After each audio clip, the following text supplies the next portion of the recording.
Okay, hello, welcome to the 6th of my 7 videos on how to plan your personal change.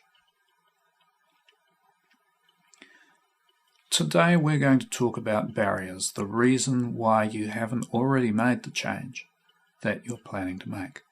There are obviously reasons. There's something that has been standing in your way, or multiple things, and if we just surge ahead all optimistic and don't take those things into consideration, we're likely to get the same result that we got before of not achieving the change. You know what they say, doing the same thing, expecting a different result, is the definition of stupidity. Some years ago, two friends of mine were discussing multi-level marketing. One of them was looking at getting into multi-level marketing, and my other friend said to him, well, there are a lot of people who are going into this, and most of them don't make much money. What is it that you're going to do differently from them that will mean that you succeed? And my friend was a bit stumped. What he eventually came up with was, well, he'd just have to work harder. But basically he just didn't have a good answer for why he would succeed where most people don't succeed. So we need to think about these things. We need to think about what our barriers are to success. Some people who teach personal change or teach this kind of thing take the whole Pollyanna approach of you've got to remain relentlessly positive at all times, don't admit any hint or taint of negativity.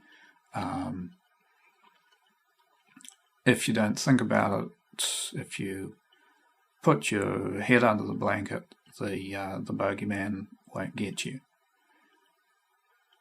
That's not my approach. I think it is important to consider the reasons why you might not have succeeded in the past, so that you have a strategy to work around those, to overcome them. It is obviously very important to have a generally positive outlook and to keep focused on the prize. If you need to review video number 3, please do so. It's about keeping focused positively on the goal that you have. But we also do need to think about the things that can hold us back. So the 2 questions on today's worksheet, which if you're signed up for the emails you will have got. Firstly, what has stopped you from changing already? And secondly, what are you going to do differently to overcome those barriers? So we don't want the barriers in the centre of our vision. I think I've made that point already, that what you want in the centre of your vision is your target, because your mind is a guided missile. It goes where you direct it. What you pay attention to changes the state of your brain and eventually the structure of your brain. But at the same time, we don't want to go la la la la, ignoring potential problems, potential pitfalls. In fact, I was reading some interesting research a little while back that suggested that the idea of affirmations, where you say, for example,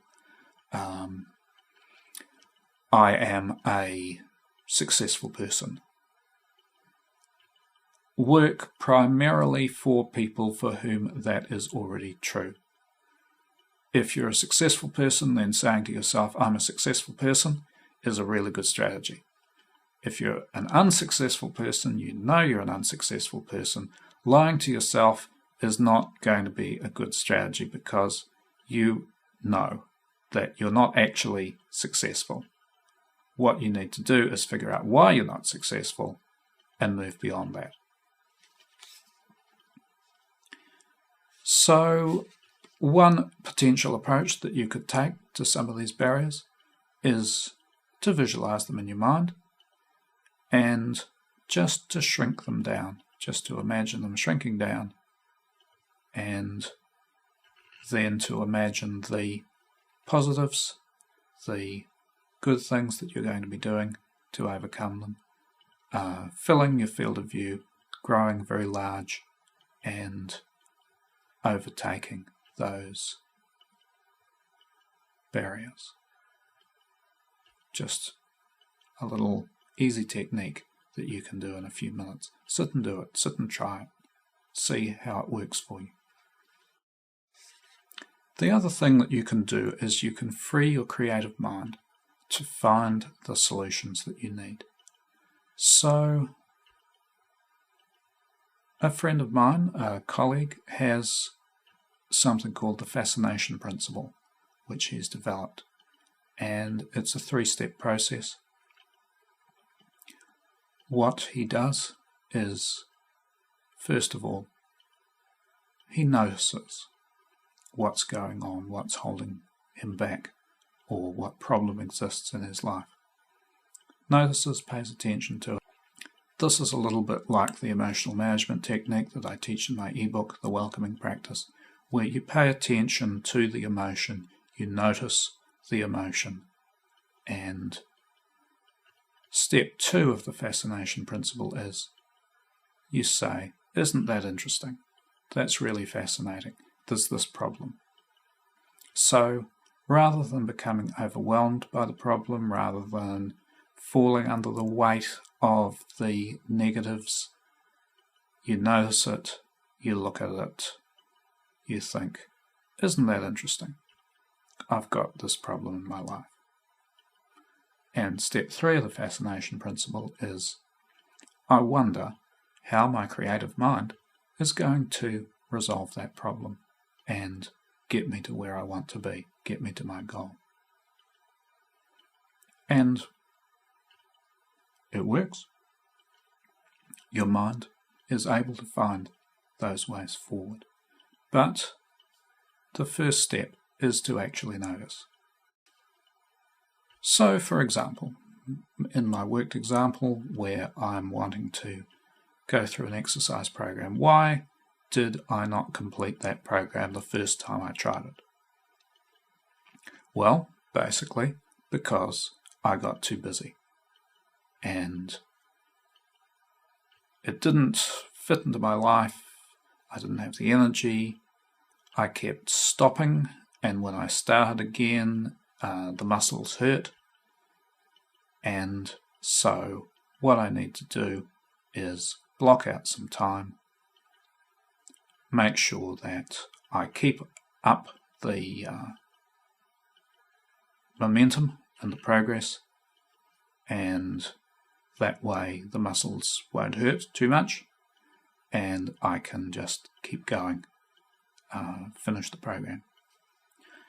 So next time, in the final video of the series, we're going to talk about your commitment and what it's going to cost you to make the change that you're planning to make. Important, once again, to think about this, to look at this, to realize that there is going to be a cost, and to measure that up against the benefits that you've already identified. Once again, if you need the sign-up link to get the emails, to get the ebook, to get the worksheets, and all of the other links and resources that I mention in the videos, here is that sign-up link. See you next time.